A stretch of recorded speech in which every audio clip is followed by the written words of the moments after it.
As it awaits its new Director General, the IMF's work goes on. It's agreed to provide a $3 billion loan to Egypt to support the country's post-revolution economic problems, reforms even. As Diana Magnay reports, it may be some time before Egyptians see the financial benefits of the Arab Spring.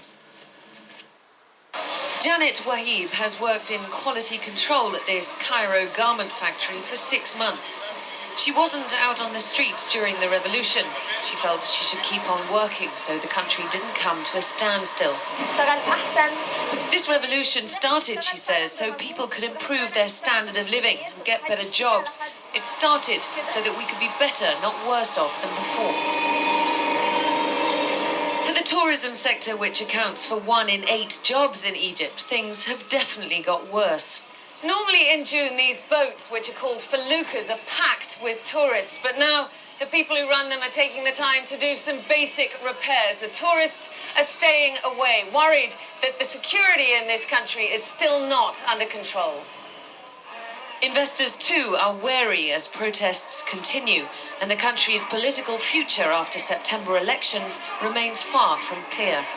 Hishamez Al-Arab, who runs one of Egypt's biggest banks, CIB, says the outlook's positive despite this period of pain. The Minister of Finance, I sympathize with him because he's confronted with many challenges and many issues that were being buried all the time. Talk about the minimum wages, okay? Employer rights and productivity. All those issues, they have been there on the table for the last 10 years, but they're like the taboos you cannot touch. It's quite good that they open that Banadora box. You need to cleanse things, put things on track, because the current government is not there only just to nurse the country. No, they are preparing the ground for the coming government to take off. Al Arafah, where Janet Wahib works, is Egypt's #1 clothing exporter, employing around 8,000 staff. They're now paid close to the new minimum wage, which isn't much. $120 a month, rising to $200 over 5 years. But CEO Hala Hashem says even this wage runs the risk of stifling growth, especially when the strong Egyptian pound makes exporters like Al Arafah less competitive. The other thing is actually the minimum wages is an excellent concept, and I totally believe in it. It's only fair for this country and the population in it. The problem is it's quite challenging at this time for this industry.